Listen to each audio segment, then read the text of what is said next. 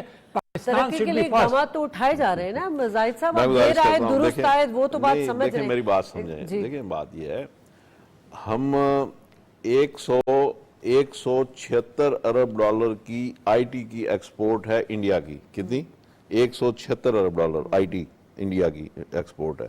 ہماری کتنی ہے؟ 2 ارب ڈالر کی. ان کی ٹوٹل ایکسپورٹ 750 ارب ڈالر کی ہے، اور ہماری ٹوٹل ایکسپورٹ جو ہے وہ کوئی 26-27 ارب ڈالر کی ہے. ٹھیک ہے نا؟ اچھا، اب چندریان جو ان کا پروگرام تھا اس میں ان کے صرف 6 یا 7 ارب روپے خرچ ہوئے ہیں. مطلب کوئی اتنی بہت بڑا اماؤنٹ نہیں ہے. جو مقصد یہ ہے کہ ہمارے ہاں ہم سر ہمارے یہاں صلاحیت ہے اس کو بروئے کال $500 بلین ہیں ریزرو. جی، لیکن میں کہہ رہا ہوں کہ 750 ارب ڈالر کی ایکسپورٹ ہے ان کی. میں یہ کہہ رہا ہوں کہ یہ ساری چیزیں جو ہیں، ہم وہی لوگ ہیں. ہم وہ سر ایس آئی ایف سی جو بنائی ہے اس میں سر میری بات سننا، نہیں میری بات سمجھیں آپ. ہم ایک خطے میں رہتے رہے ہیں، ہم اکٹھے رہتے رہے ہیں، ہماری ایک ہسٹری ہے، ہماری عادتیں بھی ایک ہیں، موسم بھی ایک ہے، زمین بھی ایک ہے، سب کچھ ایک ہے. ان کی زمین سونا اگل رہی ہے، ان کے بندے سونا اگل رہے ہیں. ٹھیک، جو 176 ارب ڈالر کی ایکسپورٹ کر رہے ہیں صرف آئی ٹی، دماغ ہی ہے نا ان کے. اچھا، دنیا کی 100 ورلڈ لیول کمپنیاں ہیں جن کے CEO جو ہیں وہ انڈینز ہیں. تو اس کا کوئی امپیکٹ آئے گا نا. پاکستان میں ہم یہ کیوں نہیں کرتے؟ پاکستان میں ہمارے پاس ساری چیزیں، سارا انفراسٹرکچر موجود ہے، ہر چیز ہمارے پاس اویلیبل ہے. یہ صرف ان چیزوں کو آپس میں انٹیگریٹ کرنے کی ضرورت ہے. یہ کہہ رہی ہوں نا کہ یہ 5 سال جو گزرے ہیں پچھلے، جی، ان کے اس سے پہلے بھی، تو جو ہمارا جو کام ہونا تھا وہ تو بالکل اکانومی ہماری رک گئی تھی، ہمارے جو ورکنگ ہو رہی تھی وہ سلو کر دیا تھا، سی پیک کا جو پروجیکٹ ہے وہ سلو کر دیا تھا. سی پیک کو پیک کر دیا تھا، سی پیک میں سے سی ہٹا کے اس کو تو میں پیک یہ کر کہہ رہی دیا ہوں نا تھا. سر، یہ دیر آئے درست آئے، اب تو بہرحال کام نہیں، شروع ہو ہم گیا. کرتے کیا ہیں، ہم کیوں اس قسم کے بے وقوفوں والی حرکتیں کرتے ہیں کہ ہر چیز کو الٹ پلٹ کرنا شروع کر دیتے ہیں. ہم یہ کرتے کیوں ہیں؟ سر وہ پھر ذاتی مفاد پہ چلے گئے جی. ہماری عادت یہ پڑ گئی ہے کہ ہر حکومت جو جاتی ہے اور جو آنے والی حکومت کا میں آپ فرق بتا دوں، جو جاتی ہے وہ کہتی ہے کہ جی میں، جیسے نواز شریف صاحب کی جب حکومت گئی تھی تو 5.8 یا 6 کے اوپر پاکستان کی 5.8 پہ جا رہی تھی. اچھا، لیکن جب دوسری حکومت آئی تو اس نے نہیں جی ہم تو دیوالیہ ہو رہے ہیں. ہر بار ہم پہلی سیڑھی سے نیچے کھڑے ہوتے ہیں اور ہم یہ کہتے ہیں نہیں ہم آ کر شروع کریں گے. سہیل اقبال بھٹی صاحب سینئر صحافی میرے ساتھ موجود ہے اسکائپ پہ، آپ کو خوش آمدید کہوں گی. بڑی گرم ڈسکشن ہو رہی ہے سہیل، مطلب ہم گراؤنڈ ریالٹی پہ بھی بات کر رہے ہیں، ہم ہمارے جو فلاس تھے اس پر بھی بات کر رہے ہیں. بات صرف اتنی ہے کہ اس وقت ہمارا جو معاشی ایک سچویشن ہے وہ اتنا کمزور ہے کہ شاید ہم دیگر جو سیکٹرز ہیں اس کو بھی اس طرح گرو نہیں کر پا رہے ہیں. بات یہی ہے کہ اس وقت اکانومی پالیسی کو لے کر ایک کنٹینیوٹی، کنسسٹنسی کی جو ضرورت تھی، جو پچھلے 10 سالوں میں نہیں ہوئی اور جس کا خمیازہ آج ہم بھگت رہے ہیں، چاہے وہ ہمارے فورن پالیسی کے معاملات ہو، ڈپلومیسی کے معاملات ہو، دیگر مسائل ہو ہمارے، وہ چیز جو ہے ہر چیز پر امپیکٹ کر رہی ہے. آپ اس سچویشن کو کس طرح ڈسکرائب کریں گے؟ جی شاہد خان بہت شکریہ. گزارش یہ ہے کہ جب کسی بھی ملک کی سیاسی، سماجی اور معاشی صورتحال میں گرما گرمی دکھائی دے رہی ہو تو پھر اسٹوڈیوز میں بھی اور پروگرام ڈسکشن میں بھی یقینی طور کے پر گرما گرمی ہوگی. جی ماجرا قسمتی کے ساتھ اس عوام کو اور حکومتوں کو جن چیلنجز کا سامنا ہے اس کا اگر ہم بغور جائزہ لیں گے تو اس کے اندر آپ کو ایک بہت بڑا محور یہ نظر آئے گا کہ ہم نے جو ہماری مختلف ادوار میں حکومتیں آئیں، کسی کو بھیج دیا گیا، کسی کو لایا گیا، اس کے نتیجے میں جو ہمارا اکنامک روڈ میپ تھا وہ بری طرح سے متاثر ہوا. ہمارے جو اصلاحات کا پلان تھا وہ بری طرح سے متاثر ہوا. ہم نے جو ریسٹرکچر تھے وہ بری طرح سے متاثر ہوئی، جس کے نتیجے میں آج ہم دیکھتے ہیں کہ ہر طرف احتجاج ہو رہے ہیں، عوام سراپا احتجاج ہیں اور ایک غیر یقینی کی صورتحال ہے، پولیٹیکل انسٹیبلٹی ہے. سیاسی جماعتیں بھی مختلف مطالبات لے کے آواز بلند کرنی ہے، عوام بھی اپنے مسائل کو اجاگر کر رہے ہیں، روڈ پر احتجاج کر رہے ہیں. تو ایک بہت بڑا پولیٹیکل میس کریٹ ہو گیا. اس کی یہی بنیادی وجہ ہے کہ جب ہم نے ایک نظام کو ایک سسٹمیٹک طریقے سے نہیں چلنے دیا تو اس کا خمیازہ الٹیمیٹلی ہم بھگت رہے ہیں. ابھی آپ دیکھ لیجئے ہر طرف جو احتجاج کا سلسلہ جاری ہے، اس کے اندر ہم نے گورنمنٹ نے ایک پلان بنایا تھا 2013 سے 18 کے دوران کہ ہماری جی ڈی پی کی گروتھ اس ریشو سے بڑھے گی، اس کے مطابق ہمیں توانائی کی ضرورت پوری کرنی ہے، ہمیں درآمدی گیس لانا ہوگی، ہمیں قدرتی گیس کی پیداوار کو بڑھانا ہوگا، ہمیں بجلی کے نئے کارخانے لگانے ہوں گے تاکہ مستقبل کے اندر ہم بجلی کی طلب کو میٹ کر سکیں. چونکہ تو آپ کو یاد تھا 2008 سے 2013 کے دوران بدترین لوڈ شیڈنگ تھی. اب وہ پلان اس کے مطابق کارخانے لگ گئے، لیکن جب ایک پولیٹیکل کنٹینیوٹی ڈسٹرب ہوئی تو اس کے نتیجے میں پورا اکنامک روڈ میپ ڈسٹرب ہوا. آج ہمارے پاور پلانٹس لگ چکے ہیں، 44,000 میگا واٹ ان کی انسٹال کیپیسٹی ہے، جبکہ ہم بجلی پیدا کر کے جو فروخت کر رہے ہیں 28,000 میگا واٹ ہے، جس کے نتیجے میں ایک بڑا ہیوج گیپ ہے. پاور پلانٹس کو بند رکھ کے ہمیں کیپیسٹی پیمنٹ دینا پڑ رہی ہے جو کہ سالانہ 2,000 ارب تک پہنچ چکی ہے. یہ ایک ایگزامپل دے رہا ہوں. اسی طریقے سے ہمارے دیگر تمام شعبوں میں ہماری کارکردگی بری طرح سے متاثر ہوئی. آئی ایم ایف کا جو پروگرام تھا گزشتہ حکومت نے اس کو بری طرح سے متاثر کیا، اس کے برعکس اقدامات کیے جس کا خمیازہ آج تک ہم اپنے فورن ریزلٹ سے نتیجے میں بھگت رہے ہیں. تو یہ ایک بڑی مشکل صورتحال ہے جس کا جو صورتحال یہ ایسے مسائل ہیں جس کے بغیر میں کہوں کہ یہ پروگرام کا ہمارا کانٹینٹ تو نہیں تھا، ٹاپک تو نہیں تھا، لیکن مجبوراً اس جگہ پر گھوم پھر کے بات وہی آ جاتی جو اس وقت ملکی مسائل درپیش ہے. آرمی چیف صاحب نے کل ملاقات کی ہارورڈ یونیورسٹیز کے اسٹوڈنٹ سے، آج ہمارے نگراں پرائم منسٹر نے بھی کی، اور دو باتیں بڑی امپورٹنٹ نظر آئی ہیں. ایک تو آرمی چیف صاحب نے کہا کہ ہم دہشت گردی کے خلاف میں جنگ میں اتنی قربانیاں دے چکے ہیں، 1 ارب 26 ارب جو ہے ہمارا مالی نقصان ہوا ہے، 86,000 ہمارے جانے گئی ہیں، لیکن اس کے باوجود جو ہے وہ دنیا اس چیز کو انڈورس نہیں کرتی ہے. ان کو اس چیز کا ادراک ہونا چاہیے اور ان کو ذمہ داری نبھانی چاہیے. یہ میسج آپ سمجھتے ہیں کہ اس وقت کتنا رائٹ ٹائم ہے جو کنوے ہو رہا ہے؟ دیکھیے اس کی اشد ضرورت تھی. دنیا کے امن کو یقینی بنانے کے لیے پاکستان نے، پاک فوج نے، پاکستانی عوام نے ایک بہت بڑی قربانی دی ہے. ہم نے نہ صرف جانی قربانی دی بلکہ اربوں ڈالر مالی قربانیاں بھی دی، اور اس کا آج تک ہمیں اس دہشت گردی کا سامنا ہے. لیکن ہم دیکھتے ہیں کہ دنیا نے ہمیشہ پاکستان کے ساتھ دوہرے معیار رکھے اور دوہرا برتاؤ کیا، اور جب بھی کوئی کڑا وقت آیا لوگوں نے، دنیا نے اس طریقے سے سپورٹ نہیں کیا. آج بھی آپ دیکھ لیں ہم کس طریقے سے ہماری فرنٹ لائن کے اوپر ہماری فورسز اپنی قیمتی جانوں کو نذرانہ پیش کر کے دہشت گردی کے خلاف نبرد آزما ہے. تو اس موقع کے اوپر ہارورڈ یونیورسٹی کے اسٹوڈنٹس کا آنا، وہاں بیٹھنا اور آرمی چیف کا ان کے ساتھ تفصیل کے ساتھ اظہار خیال کرنا یقینی طور کے پر ایک بہت خصوصی اہمیت کے حامل ہے. یہ وہ اسٹوڈنٹس ہیں جو بڑے دنیا جہاں پہ وہ تعلیم حاصل کر رہے ہیں، اور اس کے بعد وہ مکمل کرنے کے بعد جس پوزیشن پہ جاتے ہیں، تو یقینی طور کے اوپر ان کو جس طریقے سے بریف کیا گیا، جو پاکستان کی حقیقی معنوں میں قربانیاں ہیں، نہ صرف خود ان کو ریلائزیشن کا موقع ملے گا، بلکہ جہاں جہاں وہ جائیں گے وہ بات کریں گے، جہاں پہ وہ اپنا رول پلے کر سکتے ہیں اپنے وطن عزیز کے لیے، جن مشکلات کا ہمیں سامنا ہے، جو دہشت گردی کے خلاف پاکستان نے قربانیاں دی. تو یقینی طور کے اوپر پاکستان کو اپنا نقطہ نظر عالمی سطح پر اجاگر کرنے میں بڑا موقع ملے گا. ایک بڑی اور امپورٹنٹ انہوں نے بات کی کہ ہم دہشت گردی کے خلاف جنگ میں اسی وقت جیت ہماری ہوگی جب پاک افغان ریلیشن جو ہے وہ مضبوط اور پر اعتماد ہوں گے. مسئلہ یہاں یہ کہ افغانستان کے ساتھ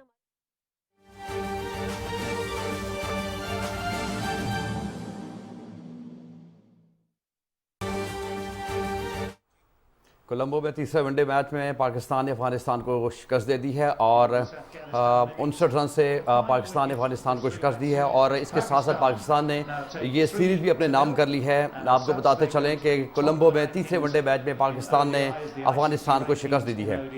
اور ہمارے نمائندے ذیشان قیوم ابھی اس وقت ہمارے ساتھ ہیں، ان سے مزید تفصیلات جانتے ہیں. جی ذیشان قیوم، صورتحال سے آگاہ کریے گا.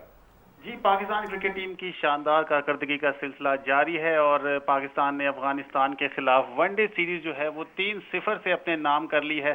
اور اس شاندار کامیابی کے ساتھ ہی پاکستان جو آئی سی سی کی ون ڈے رینکنگ ہے اس میں بھی پہلی پوزیشن پر آ گیا ہے. آسٹریلیا کو پاکستان نے دوسرے نمبر پر دھکیل دیا ہے. اس سیریز کے پہلے 2 میچ ہمبنٹوٹا میں ہوئے جو پاکستان نے اپنی شاندار بولنگ کی وجہ سے جیتے، اور آج تیسرا میچ کولمبو میں کھیلا گیا جو پاکستان نے 59 رن سے اپنے نام کیا ہے.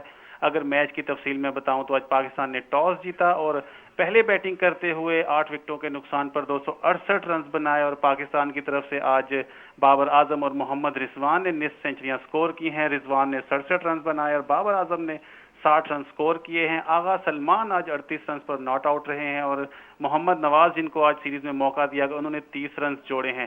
جو 269 رنز کا جو ہے وہ ٹارگٹ ملا تھا افغانستان کو، لیکن افغانستان کی ٹیم 48.4 اوورز میں ہی 209 رنز بنا کر جو ہے وہ آؤٹ ہو گئی ہے. ان کی طرف سے صرف ایک ہاف سینچری بنائی ہے، مجیب الرحمان نے بنائی ہے جنہوں نے 64 رن سکور کیے ہیں. اور پاکستان کی طرف سے آج شاداب خان نے 3 وکٹیں حاصل کی ہیں. اس کے علاوہ شاہین آفریدی اور فہیم اشرف نے 2 وکٹیں حاصل کی ہیں. 1 وکٹ حاصل کی ہے آغا سلمان نے، اور محمد نواز جن کا آج کم بیک ہوا ہے ون ڈے اسکواڈ میں، انہوں نے بھی 2 وکٹیں حاصل کی ہیں. اور پاکستان نے 59 رن سے جو ہے یہ تیسرا میچ جیت لیا ہے. 3-0 سے پاکستان کے نام یہ سیریز ہو گئی ہے، اور پاکستان آئی سی سی کی ون ڈے رینکنگ میں اب پہلے نمبر پر آ گیا ہے.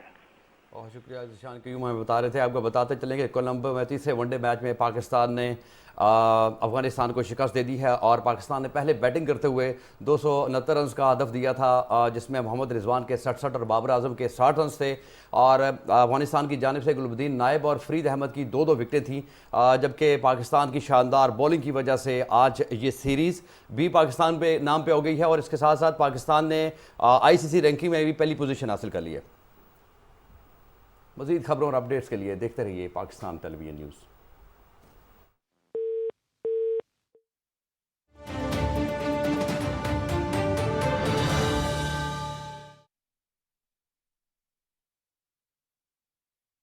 جو ہمیں نہیں نظر آتی، اور پھر ہمیں مغربی سرحد سے جو ہے وہاں سے ہم دیکھتے ہیں کہ ہماری سرزمین پر حملے کیے جاتے ہیں، ہمارے فورسز، ہمارے جوان شہید ہوتے ہیں.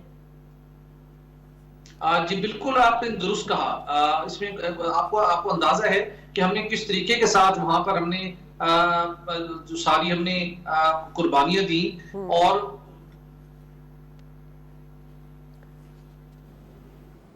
رابطہ ہمارا منقطع ہو گیا, دوبارہ کوشش کریں گے ہم ان سے رابطہ کرنے کی. برکس کی طرف آتے ہیں منور صاحب. اب یہ جو برکس کے معاملات ہیں, جو فارن آفس سے ہمارا ایک اسٹیٹمنٹ آیا ہے کہ ابھی ہم تعلقات پہ سوچیں گے, باضابطہ ابھی ہم نے دیکھنا ہے پراسپیکٹس کیا ہیں, کس اینگل سے ہم بات کریں گے.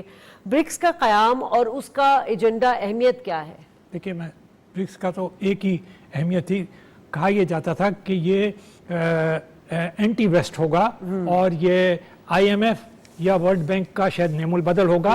250 بلین انہوں نے 2016 کے اندر اس کا ایک ریزرو فنڈ بھی رکھا تھا جو کہ انہیں دینا تھا. 5 بنیادی ممبر تھے جن کا آپ ذکر کر چکی ہیں, مزید 6 جو ہیں مشرق وسطیٰ, افریقہ اور ارجنٹینا جو ہے وہ اس میں شامل ہو رہے ہیں. اچھا, سعودی عرب ہے. برکس کی بنیادی بات جو ایک غلط فہمی پاکستان کے اندر پیدا ہو گئی ہے وہ یہ ہے کہ یہ شاید کوئی اینٹی ویسٹ وہ ہے. اگر آپ اس سے کمپوزیشن دیکھیں ملکوں کا تو کون سے ملک ہیں جو سوائے رشیا اور چائنا کے آپ یہ کہہ سکتے ہیں کہ وہ ان کے خلاف ہیں. مگر رشیا کا جو اپنا ٹریڈ ہے وہ امریکہ سے کوئی $750 بلین کا ہو رہا ہے, تو اور کتنے بلینز آف ڈالر, تو اس قسم کی کوئی مخالفت نہیں ہے. تو بنیادی طور پر اس کا قیام اس لیے تھا, اور آج کل یہ چھوٹے چھوٹے گروپ بن رہے ہیں. پہلے G20 جیسے بڑے بڑے گروپ بنا کرتے تھے, اور ان کا مقصد یہ ہے کہ جو بزنس کا جو تعاون ہے اور یہ جو فیلڈ ہے, اکنامک فیلڈ ہے, اس کے اندر زیادہ سے زیادہ کریں. اب کویسچن یہ پیدا ہوتا ہے وہی آپ والی بات کہ آخرکار پاکستان کے فارن آفس نے ایک بیان تو دیا ہے, لیکن 2 امپیڈمنٹس ہیں اس کے اندر. پہلی بات تو یہ ہے کہ انڈیا جو ہے وہ اس نے اپوز کیا ہے پاکستان کی انٹری کو, اور پاکستان انٹر نہیں ہو سکتا اس لیے کہ وہ ان کا کور ممبر ہے. 1 لیکن اس سے بڑا انڈیا کا تو جو چائنا اور رشیا بھی تو ہے نہیں, اس سے بڑا ایلیمنٹ خود ہم ہیں. تو چائنا اور رشیا بھی تو ہیں, ہم خود ہیں. بات یہ ہے کہ اس قسم کے فورمز میں کوئی منت خوشامد یا ہاتھ جوڑ کے نہیں جایا جاتا. آپ اگر اتنے مضبوط ہو جائیں نا اکنامکلی تو ہر فورم آپ کو دعوت دے گا کہ آپ آئیے اور ہمارے ساتھ شامل ہوئیے. یہ اس قسم کی باتیں کرنا کہ چائنا ہمیں دھکیل دے, امریکہ ہمیں ادھر دھکیل دے, یہ اسٹریٹجکلی اینگل سے تو آپ نے بات کر لی. اب یہ بتائیے کہ جو برکس کی جو کرنسی ہے یہ یون ہے, کنفرمیشن ہے اس کی کہ یہ یون کرنسی میں ٹریڈ کرے گا؟ نہیں, یہ تو کوئی ابھی کنفرمیشن نہیں ہے. دیکھیں بات یہ ہے, برکس جو ہے 42% اس میں دنیا کی جو پاپولیشن ہے وہ یہ 5 ممالک میں ہے, ٹھیک ہے, اور 23% دنیا کا جی ڈی پی اس میں ہے, اور 16% دنیا کی تجارت اس میں ہے برکس میں. اس سے آپ اس کے روبسٹ اس کا کیا کہنا مسلز کا آپ اندازہ لگا سکتے ہیں کہ یہ کتنی بڑی قوت ہے. اور اس کے جو 4 فاؤنڈر ممبرز ہیں, بعد میں اس میں ساؤتھ افریقہ آیا, پہلے برک تھا تو ساؤتھ افریقہ کا ایس لگنے سے برکس ہو گیا, تو یہ 5 کنٹریز ہو گئے. اب انہوں نے 6 ممالک کو مزید دعوت دی ہے. پاکستان کو ابھی تک میری معلومات کے مطابق کوئی دعوت نہیں ملی ہے, لیکن یہ کہ پاکستان میں مطلب ٹھیک ہے شامل ہونا چاہیے, دنیا کی ہر ایسی جگہ پہ آپ کو جانا چاہیے. تجویز پیش کی گئی کیونکہ 22 ممالک کے شامل ہونے کی خبریں آ رہی ہیں, اچھی بات ہے, اور چائنا چاہتا ہے کہ یہ ممالک شامل ہوں. میں دوسری بات کر رہا ہوں. بات یہ ہے کہ پاکستان جو ہے چائنا کے ساتھ ایک اس کا بڑا امپورٹنٹ پارٹنر ہے, سی پیک میں بھی اور بیلٹ اینڈ روڈ انیشیٹو میں بھی, ٹھیک ہے, اور اس میں تقریباً کو 150 ممالک ہیں جو چائنا کا بیلٹ اینڈ روڈ انیشیٹو ہے, اور وہ بہت بڑا پروجیکٹ ہے. اب بات یہ ہے کہ ہم دے کیا سکتے ہیں, اگر مطلب برکس میں ہم نے جانا ہے ایز اے پارٹنر ہی جانا ہے نا, ہم نے اس میں ایز اے ممبر اور ایز اے پارٹنر جانا ہے, تو ایز اے پارٹنر کنٹری ہم اس میں کیا دے سکتے ہیں, کیا اس میں ویلیو ایڈ کر سکتے ہیں.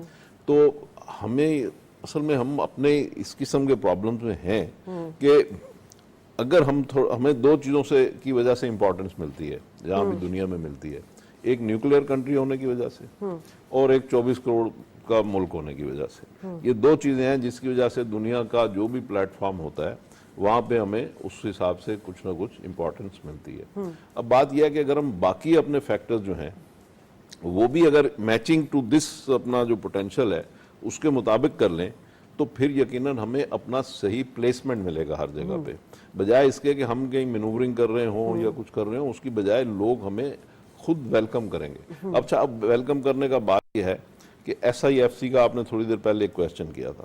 ایس آئی ایف سی ایک ایسی چیز ہے کہ اگر ہم واقعی اس کو ایکسپلور کر لیں اور واقعی اس کو انفورس کر لیں اور واقعی اس کو 1 ونڈو آپریشن کر لیں تو میں یہ سمجھتا ہوں کہ پاکستان میں $200-300 ارب کی انویسٹمنٹ آ سکتی ہے. ٹھیک ہے, چلے وقت ختم ہو گیا، ڈسکشن تو ایسی ہے کہ وقت اس کے لیے اور بھی درپیش ہے. آپ دونوں مہمانوں کو شکریہ ادا کرنا چاہوں گی. ناظرین، ڈسکشن بہت اچھی رہی ہے. جب تک ہم اپنی اکانومی کو مضبوط نہیں کریں گے، جس کے لیے ہمارے پاس بہت سارے وسائل موجود ہیں، ان وسائل کو بروئے کار نہیں لائیں گے، اس سے استفادہ نہیں لیں گے، اپنے آپ کو معاشی طور پر مستحکم نہیں کریں گے، تب تک ہم دنیا کے سامنے کھڑے ہو کر کچھ بھی نہیں کہہ سکتے. ہم اپنے آپ کو جب تک مضبوط نہیں کریں گے تب تک دنیا ہمیں جو ہے وہ ڈیگریڈ کرے گی، اور دنیا ہمیں وہ کہیں گے نا کہ اتنی امپورٹنس نہیں دے گی. وقت ہے کہ ہمیں اپنے آپ کو اہمیت دینے کے لیے اپنے تمام وسائل کو بروئے کار لانا چاہیے. جو میرے پینل نے بات کی، بڑی امپورٹنٹ بات کی. وقت یہی ہے کہ اس وقت ہمیں ان تمام چیزوں پہ امپلیمنٹیشن اور ایگزیکیوشن کرنا چاہیے. پروگرام سے اجازت، اللہ نگہبان.